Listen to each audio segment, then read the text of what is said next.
Bismillah, all praises for Allah subhanahu wa ta'ala. Peace and blessings be upon the final messenger, Muhammad sallallahu alayhi wa sallam. My beloved brothers and sisters, let me ask you something. Gently, honestly, when was the last time you woke up before the world woke up? Not for work, not for your phone, but for Allah subhanahu wa ta'ala. Not at Fajr time, but before it. An hour before Fajr. I know what your mind is saying already. I'm tired. My schedule is impossible. I can barely wake up for Fajr itself. And that thought, that weakness, is exactly why this reminder is for you. Because miracles don't begin when you feel strong. They begin when you show up weak but sincere. Right now, many of us are living with a quiet heaviness in the heart. Salah feels rushed. Dua feels repetitive. The Quran sits nearby, untouched. We scroll more than we sujud. We plan the dunya in detail and leave the akhirah to chance. And yet we still ask, why does my iman feel dry? Why do I feel distant from Allah subhanahu wa ta'ala? My dear soul, distance is not always about sin. Sometimes it's about timing. Scholars say there are moments when the heart is more receptive, more alive, more honest. Moments when distractions are silent, when the ego is quieter, when sincerity rises naturally. And one of the greatest of those moments is the hour before Fajr. The Prophet Muhammad sallallahu alayhi wasallam taught us, as in meaning, that Allah subhanahu wa ta'ala descends in a manner befitting His Majesty during the last part of the night, asking who is calling upon Him, who is seeking forgiveness, who needs Him. This is not about Allah subhanahu wa ta'ala needing us. It is about us finally needing Him, honestly. Why before Fajr? Because that hour exposes the truth of the heart. No one sees you, no one praises you, no one knows except Allah subhanahu wa ta'ala. This is not performative worship, this is hidden worship. And hidden worship does something dangerous. It breaks the ego. Not because you're perfect, not because you're disciplined, but because Allah subhanahu wa ta'ala is gentle with those who try. Many people chase motivation, but the people of barakah chase obedience, even when motivation is absent. And here is the truth we avoid. You don't wake up early because your life is organized. Your life becomes organized because you wake up early for Allah subhanahu wa ta'ala. That 1 hour before Fajr, it rearranges everything. Your priorities, your patience, your perspective. And slowly, without noise, Allah subhanahu wa ta'ala begins placing barakah where chaos used to live. If this reminder touched your heart, don't let it end here. Subscribe if this reminded you. Comment where you're watching from. I'll make dua for you. Share this with someone who needs a quiet return to Allah subhanahu wa ta'ala. And remember, not because you're perfect, not because you're ready, but because Allah subhanahu wa ta'ala is merciful. That quiet hour before Fajr is not about long rakahs or perfect du'as. It's about presence. Even 2 rakahs were prayed while half awake but fully sincere are heavier than hours prayed with a distracted heart. This is where taqwa quietly grows. This is where ikhlas is trained. This is where haya returns. Because when you stand alone in the dark, you stop pretending. You don't need fancy words. You don't need emotional speeches. Sometimes all you say is, Ya Allah, I'm tired. And that honesty, that brokenness is beloved to Allah subhanahu wa ta'ala. The miracle is not always a dramatic change. Sometimes the miracle is subtle. You start guarding your salah better. Your tongue becomes softer. Your reactions slow down. Your sins start feeling heavier, not lighter. That's that's not guilt, that's awakening. The Quran describes the righteous as those who seek forgiveness before dawn. Not because they were sinless, but because they were aware. Awareness is the beginning of transformation. My beloved brothers and sisters, if you feel spiritually numb right now, don't add more noise to your life. Subtract, sleep earlier. Not because you're disciplined, but because you want Allah subhanahu wa ta'ala more than one extra scroll. Put the phone away, not forever, just long enough to hear your own heart again. And here's the restart rule. Listen carefully. If you fail one day, restart immediately. Not tomorrow, not next week, not after Ramadan, immediately. Because consistency is not about never falling. It's about never quitting. Don't fall into the trap of all or nothing worship. Don't say, if I can't do 1 hour, I won't wake up at all. Even 10 minutes before Fajr counts. Even sitting silently counts. Even making istighfar with dry eyes counts. Allah subhanahu wa ta'ala does not measure effort the way humans do. He measures sincerity. And one sincere step taken in the darkness can outweigh 1,000 public steps taken in daylight. Ask yourself tonight, not with pressure but with hope. What if this is 1 hour before Fajr, is the door Allah subhanahu wa ta'ala has kept open just for you? What if the miracle you're begging for is waiting on the other side of that alarm clock? And what if, just what if, your return to Allah subhanahu wa ta'ala begins before the sun rises? That alarm ringing before Fajr is not just a sound. It is an invitation. An invitation that asks a simple question. Who are you when no one is watching? Because at that hour, excuses lose their power. There is no audience, no validation, no applause. Only you and Allah subhanahu wa ta'ala. Many people think spiritual growth begins with adding more lectures, more reminders, more plans. But the people of the heart know something else. Growth often begins with removing distraction, removing comfort. Removing the illusion that ease equals success. That hour before Fajr trains the soul in sabr. You are tired and you still stand. You are sleepy and you still whisper dua. You feel empty and you still turn back. This is how reliance is built. Scholars say that true reliance on Allah subhanahu wa ta'ala is not a sign of laziness. It is effort paired with surrender. You wake up, that's your effort. You don't see immediate results, that's where surrender begins. And slowly Allah subhanahu wa ta'ala does something subtle but powerful. He starts fixing things you never directly asked Him to fix. Your anxiety softens, your decisions become clearer, your reactions feel less impulsive. Why? Because the soul that wakes up for Allah subhanahu wa ta'ala is a soul that remembers who is actually in control. The Prophet Muhammad sallallahu alayhi wasallam taught us in meaning that the most beloved deeds to Allah subhanahu wa ta'ala are those done consistently, even if they are small. This is not about heroic nights, it is about quiet loyalty. 2 rakahs, a few verses of the Quran, a handful of sincere istighfar, night after night. This is how discipline becomes worship. This is how routine becomes devotion. And notice something important. The goal of waking up before Fajr is not to escape the dunya. It is to re-enter it correctly. When your day begins with Allah subhanahu wa ta'ala, everything else finds its place. Work becomes provision, not identity. Family becomes trust, not burden. Problems become tests, not punishments. That is barakah. Not more hours, not less difficulty, but more meaning in the same life. My dear soul, if you are waiting to feel ready, you will wait forever. Readiness comes after obedience, not before. And Allah subhanahu wa ta'ala does not ask you for perfection. He asks you to come, even crawling, one of. The biggest traps of shaitan is not a major sin, it's a delay. I'll start when my schedule improves. I'll wake up early after this busy phase. I'll become consistent once my iman feels stronger.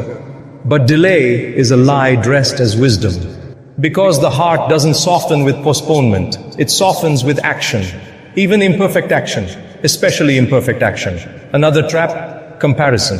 You see others praying long nights, crying in dua, memorizing Quran, and you feel small. So you quit before you begin. But Allah subhanahu wa ta'ala did not ask you to be them. He asked you to be sincere.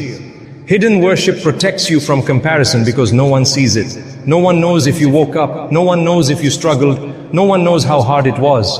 Only Allah subhanahu wa ta'ala. And that privacy, it is a mercy.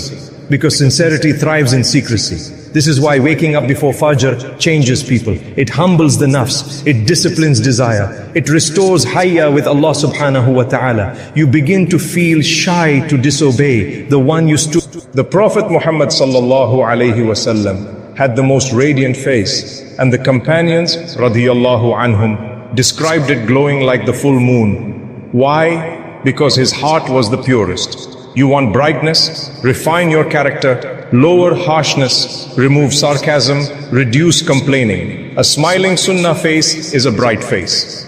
Even 2 rakahs, this one changes faces completely. Waking up when others sleep, whispering when others snore. Standing before Allah subhanahu wa ta'ala when the world is silent.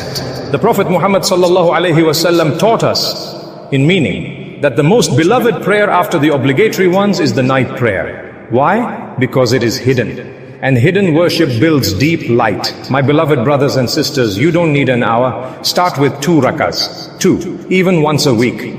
There is something about night prayer. It humbles the ego, it softens the eyes, it polishes the heart. And when the heart is polished, the face cannot hide it. Have you noticed how people who pray tahajjud often look calm? Not tired, calm. Because connection creates serenity, and serenity reflects outward. My beloved brothers and sisters, you are not dull because you're ugly. You are dim because your heart is tired. And tired hearts need sunnah, not because you failed, not because you're weak, but because Allah subhanahu wa ta'ala loves it when you return. If you missed yesterday, restart today. If you failed last night, stand tonight. If your face feels heavy, purify your heart. This is not about impressing people. It is about meeting Allah subhanahu wa ta'ala with brightness. And we've only covered 3. 4 more sunnahs remain. Ones that transform your presence, your aura, your akhirah. And the transformation doesn't stop there. Because brightness is not a moment. It is a lifestyle, not a filter, a discipline, not a trend, a sunnah. We spoke about wudu. We spoke about smiling. We spoke about qiyam. Now let's continue. Sending salawat upon Muhammad sallallahu alayhi wasallam. Daily, my dear soul. When was the last time your tongue moved with love? No complaint, not gossip, not sarcasm, but salawat. Allahumma salli ala Muhammad. Simple, light, powerful. Allah subhanahu wa ta'ala tells us in meaning that Allah and His angels send blessings upon the Prophet, and O believers, send blessings upon him as well. Think about that. When you send salawat, you are aligning yourself with the angels. And the Prophet Muhammad sallallahu alaihi wasallam taught us in meaning that whoever sends 1 blessing upon him, Allah sends 10 blessings upon that person. 10. And when Allah blesses you, do you think your face remains the same? Scholars mention that frequent salawat softens the heart and increases nur. Try this. Every morning, 10 times, every night, 10 times, on Fridays, increases. Watch what happens. Your speech becomes cleaner, your mood becomes lighter, your presence becomes gentler, because love beautifies. And loving Muhammad sallallahu alaihi wasallam beautifies the believer. Guarding the tongue, this one is dangerous, because the tongue can either polish the heart or scratch it daily. The Prophet Muhammad sallallahu alaihi wasallam taught us in meaning that a servant may utter a word without thinking and it throws them deep into the fire. 1 word. And how many words do we throw around casually? Sarcasm, backbiting, mockery, exaggeration, complaints about Allah's decree. My dear brother, my dear sister, have you ever noticed how constant negativity changes someone's face? It tightens it, hardens it, darkens it. Because speech reflects the state of the heart, and the heart reflects on the face. So try this sunnah habit. Pause before speaking. Ask yourself, is this true? Is this necessary? Is this pleasing to Allah subhanahu wa ta'ala? If not, silence. Silence is not weakness. Silence is refinement. And refinement creates light. Not because you're perfect, not because you never slip, but because you care. And caring changes everything. Using the miswak regularly, you might think this is small. It's not. The Prophet Muhammad sallallahu alaihi wasallam loved the miswak so much that he said in meaning that if it were not difficult for his ummah, he would have commanded them to use it before every prayer. Why? Because purity of the mouth matters. Your mouth recites Quran. Your mouth makes dhikr. Your mouth sends salawat. Should it not be clean? But beyond physical cleanliness, there's symbolism. The miswak represents care, attention, conscious following. When you revive a small sunnah consistently, Allah subhanahu wa ta'ala revives your heart. And when the heart is alive, the face reflects vitality. You want brightness? Honor the small sunnahs. Because small, consistent acts are beloved to Allah subhanahu wa ta'ala, even if they seem minor. My beloved brothers and sisters, notice something. None of these sunnahs required wealth, none required fame, none required public recognition. They require intention and discipline and love. You don't need to change your face, you need to change your habits, because habits shape hearts and hearts shape faces. But let me ask you something. What happens if you practice these sunnahs, but your sins continue privately? What happens if your tongue sends salawat publicly, but scrolls haram secretly? What happens if you smile outside, but envy inside? Brightness is holistic. It cannot coexist comfortably with stubborn sin. And this is where many of us struggle. We want glow without tawbah. We want light without sacrifice. But Allah subhanahu wa ta'ala is Al-Ghafoor. So if you fall, restart immediately. Don't quit. If you slip, make wudu. Pray 2 rak'ahs. Say Astaghfirullah immediately. Do not let shaitan convince you that you are too dirty to shine. The whole purpose of repentance is to restore light. We have one final sunnah left. One that ties everything together. One that protects your brightness. One that prepares your face. Not just for this world, but for the day when faces will either glow or regret. And this final sunnah, it is not glamorous, it is not trendy, it is not photographed, but it transforms the believer from the inside out. Consistent dhikr, especially in private, my dear soul. When your tongue remembers Allah subhanahu wa ta'ala consistently, your heart cannot remain dark. The Prophet Muhammad sallallahu alaihi wasallam taught us in meaning that the example of the one who remembers his Lord and the one who does not is like the living and the dead. Living or dead. Which one are we choosing daily? Dhikr is oxygen for the heart. Subhanallah, Alhamdulillah, Allahu Akbar, Astaghfirullah. Simple words, but heavy in the scale. Light on the tongue, heavy on the scale. Beloved to Allah subhanahu wa ta'ala. And when something is beloved to Allah subhanahu wa ta'ala, it beautifies the one who carries it. My dear brother, try this. After every salah, 33, subhanallah, 33, alhamdulillah, 34, Allahu Akbar. Before sleeping, astaghfirullah 100 times. While driving, while cooking, while walking. Not loudly, not for display. Privately, hidden dhikr produces visible light.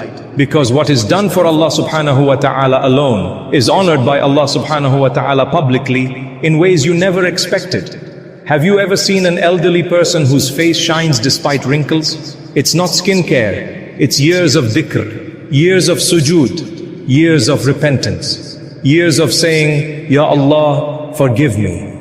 And Allah subhanahu wa ta'ala loves those who constantly repent. Not because they never sin, but because they always return. Not because you're flawless, not because you're consistent every day, but because you keep coming back.